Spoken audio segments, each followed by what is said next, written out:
जी बिस्मिल्लाहिर्रहमानिर्रहीम। अभी हमने जो पोर्शन स्टार्ट किया हुआ है द लॉज, और द लॉज में प्लेटो का important work the model state को हम अंडरस्टैंड कर रहे हैं। और अभी तक हमने अंडरस्टैंड ये किया कि मॉडल स्टेट के अंदर प्लेटो चाहते हैं कि जो पॉपुलेशन है मॉडल स्टेट की वो भी कंट्रोल्ड पॉपुलेशन रहे, यानी 5040 पर्सन वहां पर हो। उसकी बेसिक रीजन ये है कि प्लेटो खुद ही मैथमेटिशियन है और प्लेटो जो है मैथमेटिकल कैलकुलेशंस करते हैं। प्लेटो का मानना यह है कि उस सिटी स्टेट में जो मॉडल स्टेट है, जो इनलैंड एक रियासत होगी जो सी से काफी दूर होगी, यानी सैले समंदर से दूर होगी, उसकी जो आबादी है वो 5040 सिटीजन पर मुश्तमिल होनी चाहिए, यानी 5040 सिटीजन होने चाहिए। प्लेटो ये कहते हैं कि वहां पर 12 डिफरेंट किस्म के ट्राइब्स होंगे, अलग अलग नॉमिनेटेड ट्राइब्स होंगे, और वो 12 ट्राइब्स की अलग अलग 12 काउंसिल्स होंगी जो हर काउंसिल के एडमिनिस्ट्रेटिव अफेयर्स को देखा जाएगा। और प्लेटो जो है अपनी इस मॉडल स्टेट में जो रियासती ढांचा या एडमिनिस्ट्रेटिव स्ट्रक्चर या फॉर्म ऑफ गवर्नमेंट इसमें प्रपोज करते हैं, उस प्रपोजल में मिक्स गवर्नमेंट का जिक्र प्लेटो पहली बार करते हैं। इससे पहले अगर हम देखें तो प्लेटो एक वन मैन गवर्नमेंट की ही बात करते हैं, एक मोनार्की की बात करते हैं, रूलर की बात करते हैं, फिलोसफर किंग की बात करते हैं। यहाँ पर प्लेटो जो है combination of democracy and oligarchy की बात करते हैं। तो प्लेटो कहते हैं कि वो जो मॉडल स्टेट होगी, उस मॉडल रियासत के या मॉडल स्टेट के अंदर जो सिस्टम ऑफ गवर्नेंस होगा, जो एडमिनिस्ट्रेटिव मशीनरी होगी, वो मिक्स्ड होगी। अब वो मिक्स्ड किस तरह होगी, यहाँ पर 3 लेयर्स बना देते हैं प्लेटो। प्लेटो कहते हैं कि एक तो आपको बनाना होगा उस सिटी स्टेट में जो मॉडल स्टेट है बोर्ड ऑफ 37 मेंबर्स, दूसरा आपको बनानी होगी काउंसिल ऑफ 10, और तीसरा बनानी होगी council of 20। Now board of 37 क्या होगा? प्लेटो ये कहते हैं क्योंकि जो उस सिटी स्टेट में यानी मॉडल स्टेट में पढ़े लिखे, विजडम वाले और कॉम्पिटेंट लोग हैं, वो नॉमिनेशन के लिए अप्लाई करेंगे, और आम पब्लिक में से वो जो 12 काउंसिल्स बनाई गई हैं और 12 ट्राइब्स की, वो उनके लिए वोटिंग करेंगे, और 37 बेहतरीन पढ़े लिखे, मुदब्बर, विजडम वाले लोगों को बोर्ड ऑफ 37 का मेंबर बनाया जाएगा। और इन लोगों की जो एजेस होंगी ये 50 से 70 साल के दरमियान होनी चाहिए। ना बोर्ड ऑफ 37 क्या होगा, कि वो बोर्ड होगा जो हुकूमत साजी और उसके साथ साथ execution of policies of government करेगा, यानी ये कानून बनाएगा, ये आइन बनाएगा, ये रूल्स बनाएगा और ये देखेगा, क्योंकि इसमें मुदब्बर लोग होंगे, विजडम वाले लोग होंगे, फिलोसफर टाइप के लोग होंगे, तो वो इस मामला की कानून साजी भी करेंगे, रूल्स भी बनाएंगे और सिस्टम को भी चलाएंगे। और इन बोर्ड ऑफ 37 मेंबर्स के नीचे 360 पर्सन सिविल सर्वेंट होने चाहिए, यानी 360 पर्सन होंगे, 360 एम्प्लॉय होंगे जो कि सिविल सर्विसेज का काम करेंगे उस 5040 लोगों की एक सिटी स्टेट में, जिसमें 5040 सिटीजन मौजूद होंगे, उसमें 360 सिविल सर्वेंट उनमें से लिए जाएंगे। और ये सिविल सर्वेंट कौन होंगे? जुडिशरी में अपनी एक्टिविटीज परफॉर्म करेंगे, जो मजिस्ट्रेट के काम करेंगे, प्राइस कंट्रोल को देखेंगे, डेली अफेयर ऑफ लाइफ को देखेंगे, कंस्ट्रक्शन को देखेंगे, कम्युनिकेशन एंड वर्क्स को देखेंगे, सैनिटेशन को देखेंगे, और जो बाजार वहां बनाए जाएंगे, जो निजाम जिंदगी का होगा, उस पूरे के पूरे निजाम की वो ब्यूरोक्रेसी 360 सिविल सर्वेंट। और उनको कंट्रोल कौन करेगा? 37 मेंबर्स का जो बोर्ड होगा। इसके अलावा अब प्लेटो कहते हैं कि काउंसिल ऑफ 10 पीपल भी होगी। अब ये काउंसिल ऑफ 10 पीपल क्या होगी? ये काउंसिल ऑफ 10 पीपल 37 मेंबर के बोर्ड के अलावा एक काउंसिल होगी जिसमें उस सिटी स्टेट के जो क्राइस्ट हैं, जो रिलीजियस स्कॉलर्स हैं, वो वहां पे होंगे। अब यहाँ पर एक डिफरेंस हमें नजर ये आता है कि प्लेटो की जो रिपब्लिक है और जो उसकी स्टेट्समैन है, इन दोनों किताबों में रिलीजन का कोई रोल ही नहीं है। लेकिन यहाँ आकर प्लेटो ये समझते हैं कि जो रिलीजियस पढ़े लिखे लोग, क्लर्जी, मुफ्तियाने कराम और बड़े बड़े ओहदों, इस तरह के अहले इल्म लोग होते हैं, ये भी बड़े इंपॉर्टेंट होते हैं सोसाइटी में विर्चू को मेंटेन करने के लिए, जस्टिस को मेंटेन करने के लिए। और 37 मेंबर का जो बोर्ड एक्टिविटीज कर रहा है वो इनसे कंसल्टेशन भी करेगा। इसके बाद प्लेटो कहते हैं कि काउंसिल ऑफ 20 मेंबर्स होनी चाहिए। काउंसिल ऑफ 20 मेंबर क्या है? ये बेसिकली यंग एडवाइजर्स होंगे 30 टू 40 इयर्स एज के, जो कि काउंसिल ऑफ 10 में जो रिलीजियस क्लर्जी है, जो विर्चुअस और जस्टिस की एक्टिविटीज और माशरे में अदल और माशरे में तालीम और तरबियत और माशरे में बेहतरी और मॉरल स्टेटस को बेहतर कर रही होगी, ये उनको असिस्ट किया करेंगे। तो ये एक जो ढांचा है, ये स्ट्रक्चर जो है, ये प्लेटो प्रपोज करते हैं एक मॉडल स्टेट के लिए। यहाँ पर प्रॉपर्टी के बारे में, यानी इस मॉडल स्टेट के अंदर प्रॉपर्टी का क्या रोल होगा, लोगों के पास क्या प्रॉपर्टी होगी या नहीं होगी, क्योंकि उनकी बुक द रिपब्लिक में जो उन्होंने आइडियल स्टेट बनाई थी, उसमें तो अपर 2 क्लासेस के लिए प्रॉपर्टी परचेज करना मना था, कॉमनिज्म था और कॉमनिज्म ऑफ वाइफ भी था। लेकिन स्टेट्समैन में उन्होंने इजाजत दी थी प्रॉपर्टी हो सकती है, लेकिन हर एक के पास नहीं हो सकती। द लॉज में कहते हैं प्लेटो कि जो मेंबर हैं मॉडल स्टेट के, सिटीजन्स हैं, वो 5040 पीपल हैं, यानी सिटीजन्स हैं। इसी तरह जो पूरी की पूरी सिटी स्टेट है, उसको 5040 प्लॉट्स में डिवाइड कर दिया जाए, यानी पूरी की पूरी सिटी स्टेट के 5040 प्लॉट्स बना दिए जाएं और हर एक सिटीजन, एडल्ट सिटीजन को वो प्लॉट अलॉट कर दिया जाए और वही उसकी प्रॉपर्टी हो। इससे क्या होगा, एक तो इक्वालिटी भी आ जाएगी और जो हवस होती है पैसा बनाने की, प्रॉपर्टी बनाने की, वो भी खत्म हो जाएगी और कम्युनिज्म का कॉन्सेप्ट भी यहाँ पर वो खत्म कर देते हैं। लेकिन प्लेटो एक और इजाजत यहाँ पर देते हैं अपनी इस मॉडल स्टेट में कि वो लोग जो अपनी मेहनत से, अपने विजडम से, अपनी अक्लमंदी से कुछ और पैसा कमा लें, कुछ और एक्टिविटीज कर लें उस मॉडल स्टेट के अंदर, तो अगर वो प्रॉपर्टी और खरीदना या बनाना चाहें, और प्रॉपर्टी का मतलब सिर्फ लैंड नहीं होता, जानवर भी होते हैं उस दौर के हिसाब से। आपके पास मवेशी हो सकते हैं, आपके पास घोड़े ऊंट हो सकते हैं, इसी तरह आपके पास डिफरेंट किस्म के यार्ड्स हो सकते हैं। उस वक्त की जो गधा गाड़ियां, घोड़ा गाड़ियां चला करती थी, इसी तरह उस वक्त की भी प्रॉपर्टी में आता है।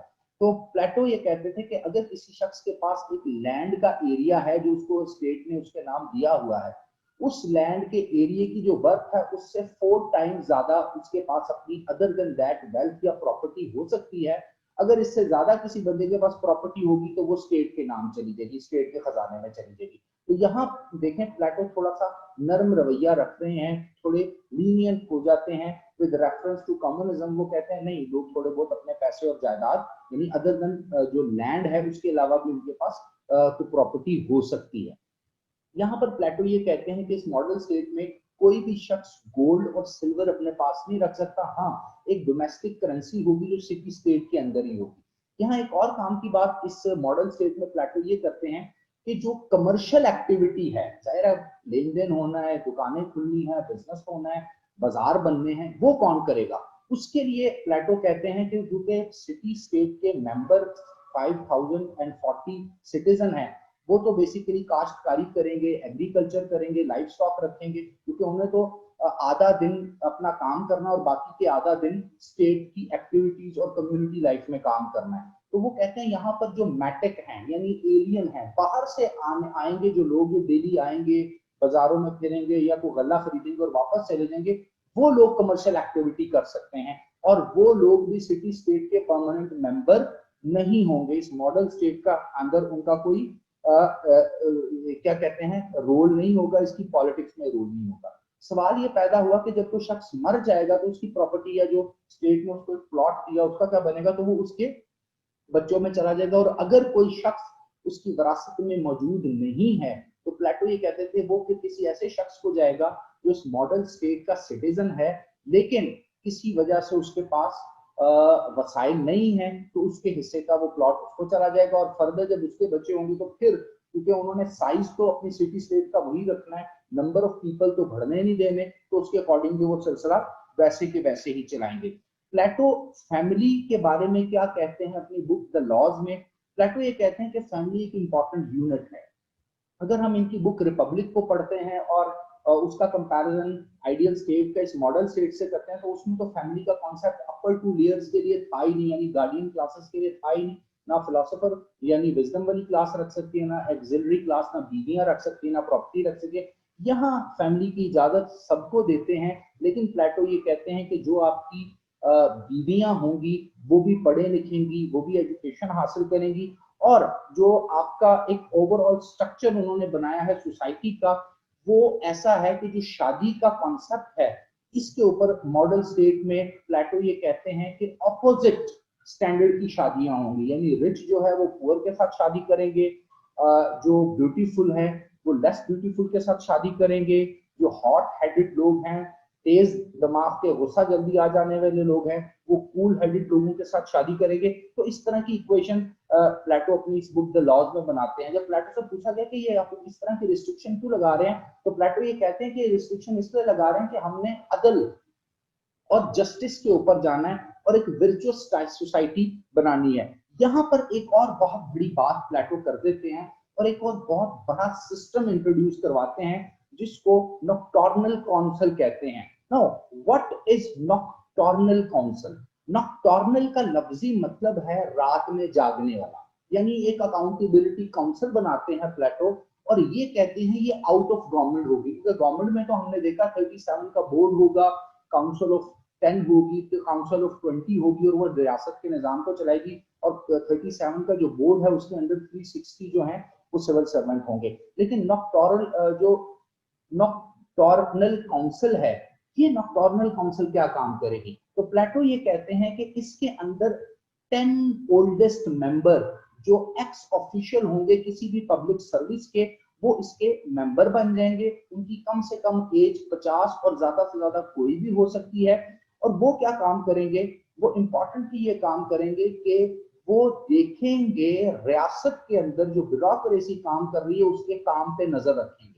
यहाँ पे प्लेटो एक और बात ये कहते हैं कि नॉक्टर्नल काउंसिल जो है इसके जो मेंबर हैं वो हाईली विजडम ओरिएंटेड भी होने चाहिए और एजुकेटेड भी होने चाहिए, और मिनिस्टर ऑफ एजुकेशन भी इस काउंसिल का मेंबर होना चाहिए। यहां से हमें एक और बात वाजह होती है कि प्लेटो जो है वो किसी भी सूरत जो फिलोसोफर किंग का रोल उन्होंने खत्म किया है अपनी इस रियासत में, उसको कहीं ना कहीं दोबारा वापस ले आते हैं। यानी प्लेटो का मानना यह है कि कोई भी रियासत बेस्ट रियासत बन ही तब सकती है जब उसके जो हायर स्टार्टा है, जो डिसीजन मेकिंग स्लॉट है, जो ऐसे लोग हैं जो मुल्क चलाते हैं, उनको वो लोग चलाएं जो पढ़े लिखे हैं, जो विजडम वाले हैं, जो इंटेलेक्चुअल हैं, और उनको कंट्रोल भी किया जाए तो थ्रू अकाउंटेबिलिटी। क्योंकि जब हम प्लेटो की बुक रिपब्लिक पढ़ते हैं उसमें आइडियल स्टेट के बारे में पढ़ते हैं तो वो कहते हैं कि philosopher king above the law होगा, और उनकी रीजन जब पूछी जाती है तो वो कहते हैं कि ये कभी गलत कर ही नहीं सकता क्योंकि इसके पास विजडम आ चुका है, और जो एजुकेटेड और विजडम वाला बंदा है वो वर्चुअस होता है। यहाँ पर प्लेटो आकर जब मॉडल स्टेट का कॉन्सेप्ट द लॉज में देते हैं तो उनको मालूम है कि वो जो विजडम वाली क्लास है वो भी उतनी एग्जिस्ट नहीं करती, फिलोसोफर किंग भी एग्जिस्ट नहीं करता, और कोई आइडियल सोसाइटी भी एग्जिस्ट नहीं करती, तो आइडियल रियासत तो होगी नहीं। तो जब सोसाइटी आइडियल नहीं है तो प्लेटो को ये बात मालूम है कि सोसाइटी में या अपर स्टार्टा में करप्शन के चांसेस हैं। तो इसलिए प्लेटो कहते हैं कि नॉक्टर्नल काउंसिल जो है उसके मेंबर एक्सटर्नल अकाउंटेबिलिटी करेंगे, बाहर से बैठ के रियासत के मामला को देखेंगे और अपने विजडम के accordingly execution of the policies को देखेंगे। एक और चीज यहाँ पर प्लेटो बताते हैं कि ये जो काउंसिल है ये सुप्रीम कैबिनेट के तौर पर भी काम करेगी। यानी अगर आपके पास कोई प्रॉपर रूलर अवेलेबल नहीं है, आपने कानून में कोई तब्दीली करनी है, आपने नए लॉज बनाने हैं, आपने कोई नई किस्म की इकोनॉमिक या पॉलिटिकल पॉलिसीज इंप्लीमेंट करनी है, तो उसके लिए भी ये जो बोर्ड ऑफ 37 मेंबर्स हैं उनको कंसल्टेशन देंगे। और अगर वहां पर कुछ गलती हो रही है, चाहे बोर्ड ऑफ 37 में हो रही हो, काउंसिल ऑफ 10 में हो रही हो, काउंसिल ऑफ 20 में हो रही हो, या 360 ब्यूरोक्रेट या सिविल सर्वेंट को गलती कर रहे हो, तो उनको भी पिन पॉइंट करने का अख्तियार इनके पास होगा। अब हम देखते हैं कि प्लेटो की जो इतनी इंपॉर्टेंट बुक, इतना इंपॉर्टेंट वर्क हमने आज अंडरस्टैंड किया द लॉज, इसकी फिलॉसफी क्या है। तो फिलॉसफी इसमें जो स्टूडेंट्स आपके साथ डिस्कस करनी है वो ये है कि प्लेटो एक ही रिदम में आ रहे हैं, चाहे वो रिपब्लिक हो उनकी पहली तसनीफ, चाहे वो स्टेट्समैन हो, चाहे वो द लॉज हो, वो तीनों में एक रियासत की बात करते हैं, तीनों में एक अदल के निजाम की बात करते हैं, तीनों में एक बेस्ट रूलर की बात करते हैं। अब उनके नजदीक तो बेस्ट रूलर फिलोसोफर किंग है जो विजडम से बात करता है, और वो कहते हैं रीजन रूल करती है। और अगर विजडम वाला शख्स अवेलेबल ना हो तो ऑब्वियस सी बात है आप स्टेट्समैन यानी किसी मुदब्बर से काम चला लें, और अगर वो भी अवेलेबल ना हो तो फिर बोर्ड ऑफ 37 से आप द लॉज में जिस तरह मॉडल स्टेट में वो बात करते हैं आप काम चलाएं। अब ये प्लेटो इतना जोर क्यों दे रहे हैं? क्योंकि प्लेटो एक बहुत बड़े पॉलिटिकल थिंकर भी हैं और एक बहुत बड़े फिलोसोफर भी हैं। उनका मानना यह है कि माशरों में अदल जब तक नहीं होगा तब तक मुआशरे ना पनप सकते हैं, ना ग्रो कर सकते हैं, और ना लोगों में खुशी आ सकती है, यूडाइमोनिया यानी हैप्पीनेस और सेटिस्फेक्शन आ सकती है। और दूसरी बात प्लेटो ये समझते हैं कि अदल का निजाम राइज करने के लिए बेस्ट पीपल होने चाहिए, विजडम वाले लोग होने चाहिए, और अगर बेस्ट पीपल अवेलेबल नहीं है तो लीस्ट बेस्ट अवेलेबल होने चाहिए। उस तरह की कोई काउंसिल्स या बॉडीज बना दें, और अगर आपके पास वो लोग भी अवेलेबल नहीं है तो फिर लॉज बना दें, कॉन्स्टिट्यूशन बना दें, ताकि उनके अकॉर्डिंगली उनकी गिरफ्त उस सिस्टम के तहत लोग करप्शन ना कर सकें और आम आवाम के लिए बेहतरी हो। तीसरी इंपॉर्टेंट चीज हमें प्लेटो के वर्क से जो समझने को मिलती है वो ये है कि प्लेटो ये चाहते थे कि इंसान जो है वो बेसिकली सेल्फिश है, तो दूसरे के हक को ना मारे, यानी किसी के राइट्स को कन्फिस्केट ना करे, किसी के राइट्स को डिस्टॉर्ट ना करे, किसी की प्रॉपर्टी और लाइफ को डैमेज ना करे। तो इसलिए भी जो फिलोसोफर किंग से लेके लॉज में, यानी the Republic, the Statesman and the Laws, इन तीनों किताबों में वो जोर ये देते हैं लोगों की भलाई का, एक बेहतरीन वेलफेयर स्टेट का। स्टूडेंट्स, जो प्लेटो के कॉन्सेप्ट्स हैं वो बाद में आने वाले बहुत से फिलोसोफर्स ने उनको फॉलो किया, यहाँ तक कि अल फराबी को ये एजाज हासिल है मुस्लिम पॉलिटिकल थिंकर में कि इन्होंने प्लेटो के सारे वर्क को रीपब्लिश किया पर्शियन में और अरबिक में, और उसके ऊपर बहुत ज्यादा प्रमोशन इसके काम की। इब्न रुश्द ने भी इसके बारे में बहुत सी बातें की। यहाँ से हमें एक चीज पता चलती है कि हजरत ईसा अलैहिस्सलाम की पैदाइश से 300 साढ़े 300 साल पहले ग्रीक्स यानी यूनानी लोगों में, एथेंस में, स्पार्टा में, मैसेडोनिया में ये इतने बड़े बड़े थिंकर मौजूद थे जो उस वक्त भी ये चाहते थे कि एक ऐसा रियासती ढांचा बने जिस रियासती ढांचे में लोग जो है वो अमन और खुशी के साथ रह सकें। आज हम जब अपने इर्द गिर्द पाकिस्तान में, भारत में, बांग्लादेश में, अफगानिस्तान में, ईरान में, अपने साउथ एशिया में मामलात को देखते हैं तो हम परेशान होते हैं। वो क्यों हम परेशान होते हैं कि हजारों साल पहले, आज से 2700-2800 साल पहले भी जो बात इतने बड़े ग्रेट पॉलिटिकल थिंकर्स ने कही, आज हमारी सोसाइटी में वही चीजें मिसिंग है। यहाँ पर ना विजडम रूल कर रहा है, ना रीजन रूल कर रही है, ना कॉम्पिटेंट लोगों की काउंसिल हमें नजर आती है, ना कोई फिलोसोफर किंग नजर आता है, और ना कोई ऐसा कॉन्स्टिट्यूशन नजर आता है, ना कोई ऐसा रूल ऑफ लॉ नजर आता है जिसके अम्ब्रेला के अंडर सब के सब लोग बाउंड हों और इक्वल हों। और जब ऐसा नहीं होगा तो ये बात आज से 2700 साल पहले बहुत से वेस्टर्न पॉलिटिकल थिंकर ग्रीस में कह चुके हैं, उस सोसाइटी में कैओस आएगा। जिस तरह के हमने देखा कि प्लेटो ने अपनी बुक स्टेट्समैन में 6 डिफरेंट किस्म की रियासतों का जिक्र किया और 6 डिफरेंट किस्म की गवर्नमेंट के मॉडल्स का जिक्र किया, जिसमें वो कहते हैं मोनार्की, अगर मोनार्की की वर्स्ट फॉर्म है तो टायरनी, फिर वो बात करते हैं अरिस्टोक्रेसी, और अरिस्टोक्रेसी की वर्स्ट फॉर्म है ऑलिगार्की, फिर वो बात करते हैं कॉन्स्टिट्यूशनल डेमोक्रेसी और उसकी वर्स्ट फॉर्म है अनकॉन्स्टिट्यूशनल डेमोक्रेसी। तो ये बातें, ये चीजें, ये फिलोसफी हमें जो इशारा देती हैं वो ये देती है कि हमने अपने निजाम को और सिस्टम को मेरिटोक्रेसी के अकॉर्डिंगली लेकर के चलना है, और जब तक मुआशरे के अंदर विजडम वाले लोग नहीं पैदा होंगे तो सिर्फ और सिर्फ चंद सोसाइटी की लेयर्स ही हम पे रूल करती रहेंगी। और जब ऐसा चलेगा तो मुआशरों के अंदर टायरनी भी होगी, अदल भी आपको नहीं मिलेगा, जुडिशियल रिफॉर्म भी नहीं होंगे, और आहिस्ता आहिस्ता आहिस्ता आहिस्ता वो रियासतें और वो सोसाइटियां कमजोर होती चली जाएंगी। तो उम्मीद है आज का लेक्चर और ये प्लेटो को आज हमने यहाँ पर कंप्लीट कर लिया, आपके लिए काफी प्रोडक्टिव होगा।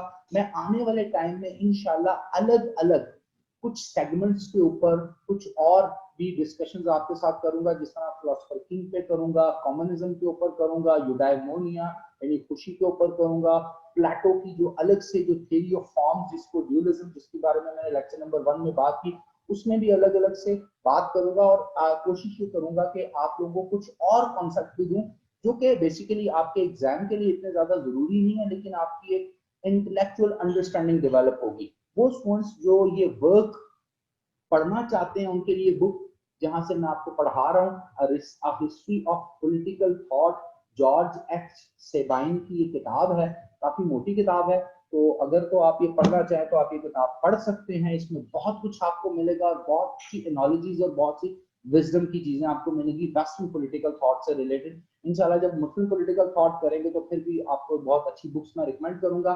बुक बताने का मतलब, आपको रेफर करने का मतलब ये है कि आजकल हर किस्म की बुक मार्केट में अवेलेबल है, आप अपनी प्रिपरेशन अपने एग्जाम के अकॉर्डिंगली वो कंसल्ट कर सकते हैं। लेकिन जो ओरिजिनल मटेरियल और जो बेहतरीन किताबें हैं, अगर आपके पास एक्स्ट्रा टाइम हो और आपका इंटरेस्ट हो इन सब्जेक्ट्स में, तो फिर आप इस तरह की किताबें पढ़ें। Wish you best of luck ji, thank you very much, अल्लाह हाफिज़।